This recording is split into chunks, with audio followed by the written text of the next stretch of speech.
嘿，大家伙早喽！4月8号，星期六，周末了啊！明天是很多比赛的比赛日，对不对？我们可以先给明天参加副中心马拉松的小伙伴们弹幕上加个油。如果您是参赛者之一，也给自己加个油，给同场竞技的小伙伴们加个油。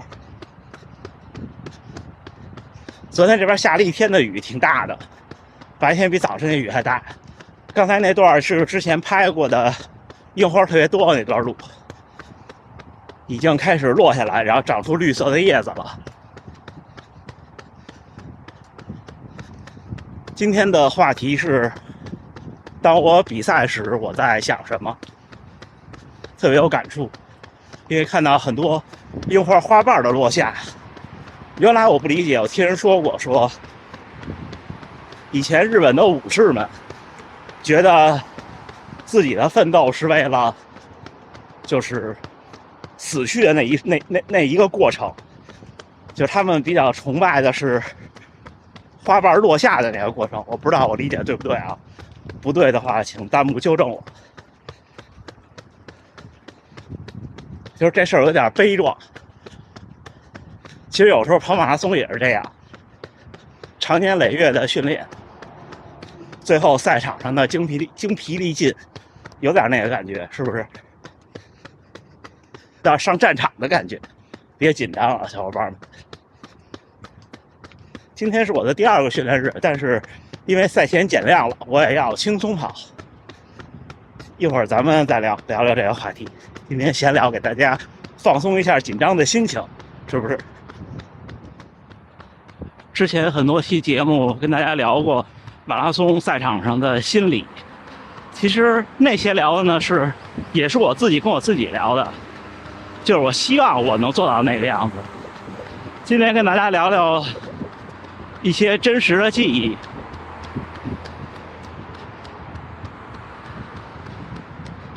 像最近我的几场比赛，从去年的北京到今年的东京，基本上我整个赛场上的想法差不多。北京我起跑其实很靠前，但是前几公里一般都是想的我要冲出去。但是这个伴随这个想法，当时其实心里也挺慌张，尤其是这次东京，因为东京的前5公里有很多比较陡的下坡，其实现在就是一个比较陡的下坡，差不多这样。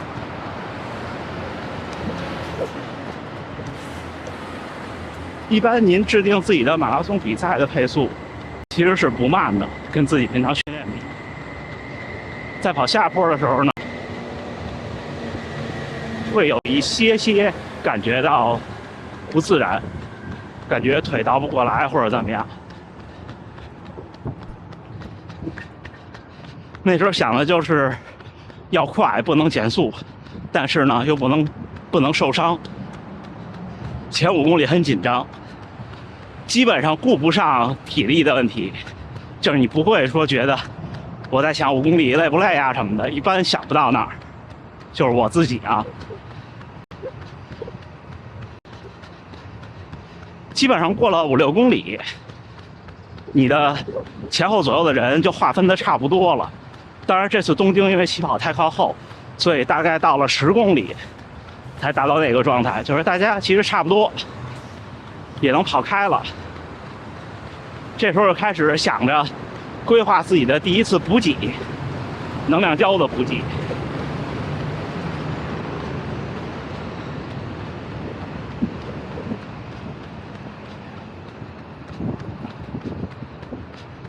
因为我吃能量胶是可以不喝水的，这是我一个也不能说是优点，是我的一个特点，我什么都能咽得下去。所以5公里喝完水以后，7.5公里我一般就不喝了，然后7.5公里或者8公里把第1个胶吃了。如果赶上还能拿1杯的话，就喝1口。这时候想的就是补给。之后的几公里，基本上你前后左右都是还能冲得起来的人，跟您成绩差不多的人，水平差不多的人。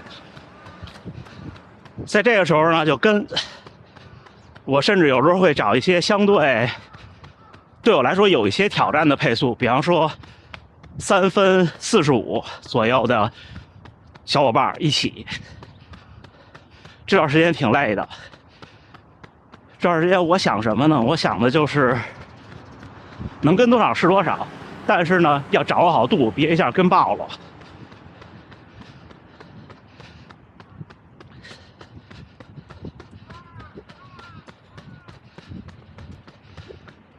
但是最近这几场比赛，包括那年的副中心，还有北京的半马，基本都是对方爆了。我记得那年副中心比赛，从3公里开始，就有一个老哥一直我们俩一起跑，3分50多的配速，还聊说今天热，早点跑完不晒。之后还有沙尘暴那天预报，后来果然刮了大风。到24、5公里的时候，我们追上了后来的女子第2还是第3呀，就一身黑衣服的那个人。当时配速已经拉到3分49了，老哥就不跟了。但是后来我也慢下来了。就是别把自己跟爆就行了，稳住。对方快呢，你呢看自己的条件。一般到16公里之前，我都想这些，就说要稳住。我基本上从16公里开始评估自己的体力了。到第一个17的时候，基本上就觉得哎呀，已经快完了一半了。这时候心里最后这几公里到半马之前这几公里，就在算半马的时间，看看什么时候能到。特别清楚的是北京马拉松，因为东京马拉松我不冲成绩，就无所谓。北京马拉松算的是1小时20几秒的样子，当时觉得心里特慌，说不行了，240没戏了。因为北京马拉松那天特别冷，我没有实现第2公里达到目标配速，我差不多第3公里才达到目标配速。前3公里浪费了半分钟到40秒，这半分钟到40秒真的追不回来。我印象特别深的是10公里的时候，我比240差大概40秒。半程的时候差了17、18秒，我好像是1小时20分15秒左右到20秒过的半程。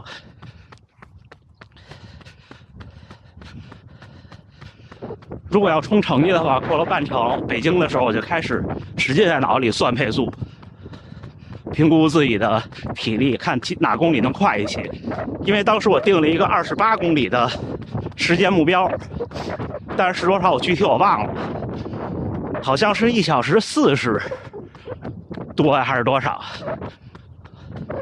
大家可以算一算啊，就是整整卡着2小时40完赛的那个目标。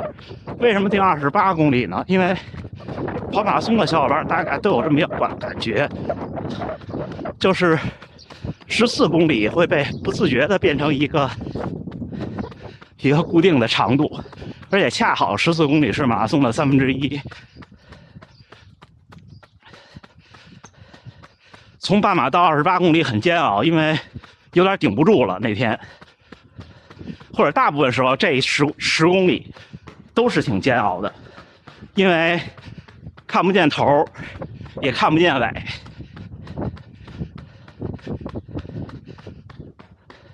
我之前也说过，我喜欢把马拉松分成3段，3个14公里，去衡量心理和生理的状态。那天到28公里的时候差了10秒，就是比计划的时间晚了10秒。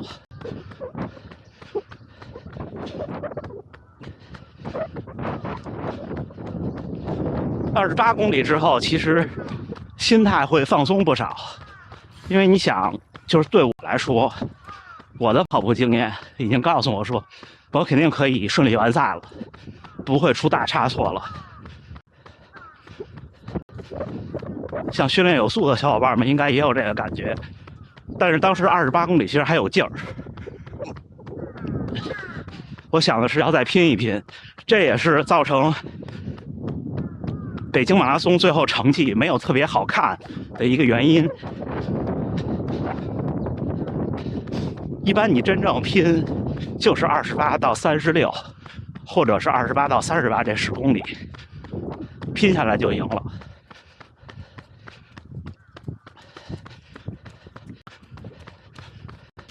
而且那天我其实是犯了一个错误，就是我想先往前追一点，从28公里开始，不应该这样。一般过了28公里，我评估一下，如果能够有机会创造最好成绩，我就会稍微加1到2秒的速。那天也是，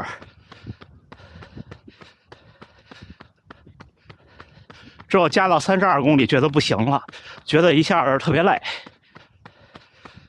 然后那天就放弃冲成绩了。最后就是匀速，大概3分56的配速匀速完赛。所以大家看，从28公里到42公里，我比当时28公里还能跑到的目标的时间慢了4分钟。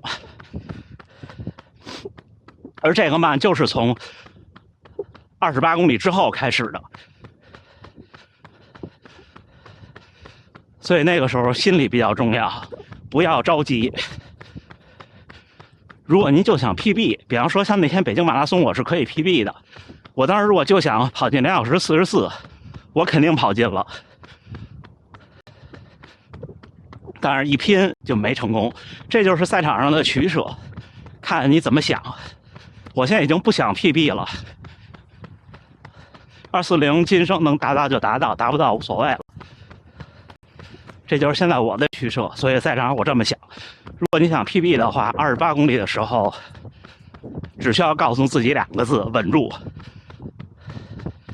千万不要冒进就可以了。之后36公里之后，就想着还有几公里就结束了，把心情放轻松。而且36公里之后，不太可能创造奇迹了。那时候想的也不是稳住了，就是别抽筋儿，别出问题，别受伤，别摔倒，别和人绊。拐弯的时候看那个有护栏的那种，它护栏那个脚有这伸出来的，不要被它绊倒。然后找摄影师，摄影师在后边集中的比在前面多，就完事儿了。像东京这次就跑得很开心，因为东京这次不冲成绩，所以我当时就这么想，28公里之后也稳住了，就跑得就很轻松。当然成绩慢一些了，这是很正常的。所以赛场上其实还是想挺多事儿的。而且有时候我还会想一些激励自己的事情，比方说家人在中间等你啊，然后你每天的风里来雨里去的训练。我总说像那种大雨的训练或者极限天气的训练，其实并不一定能让你提高多少成绩，而是让你在坚持不住的时候给自己有一个信心，在坚持不住的时候相信自己能坚持住，仅此而已。所以明天加油干，再给各位加个油，我们再给所有参赛的小伙伴们加个油。4月8号星期六清晨6点52，训练结束啊。今天还是没有跑21，跑了18，1小时20，平均配速4分25，心率146，步频196，功率218。今天在最后的几公里冲了几组200米，冲了大概4组5组的样子，极限配速冲。都我说极限速度啊，或者是做一做变速冲刺啊这种，我说极限速度不行，其实不是指我的就是跑100米，但是其实说实话啊，跑100米我也很难跑进，比方说3分的配速，3分的配速其实挺难的，真的挺难的。大家到我这年纪就知道了，或者您不用到我这年纪，可能也不一定行。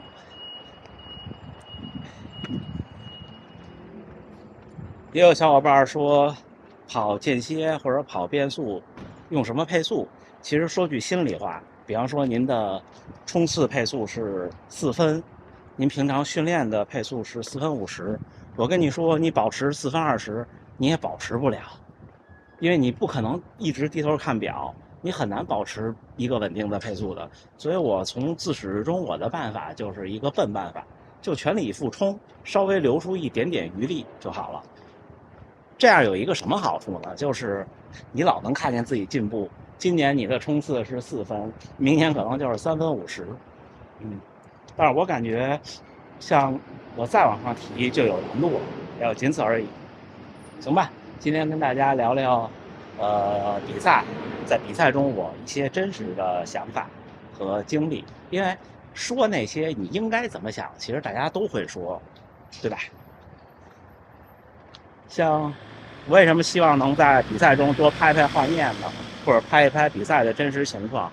就是很多人其实希望能够看到这个，因为我总说马拉松是少有的，练少赛长的一种项目。就是你练的时候不可能总跑42公里，但是你比赛是42公里，这跟其他的中长跑的项目是完全不一样的。所以面对比赛，大家的更多的恐惧都是源于未知。对吧？未知才会恐惧。等轻车熟路了，你已经是一个老手了，对比赛更多的就是敬畏了，这样就变强了。行吧，那就再祝一次大家明天能够取得满意的成绩，能够跑得开心吧。一切以安全第一，一切以快乐第一。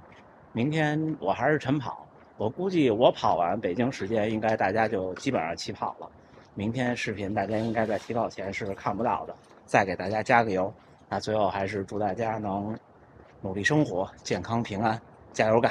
咱们明儿见。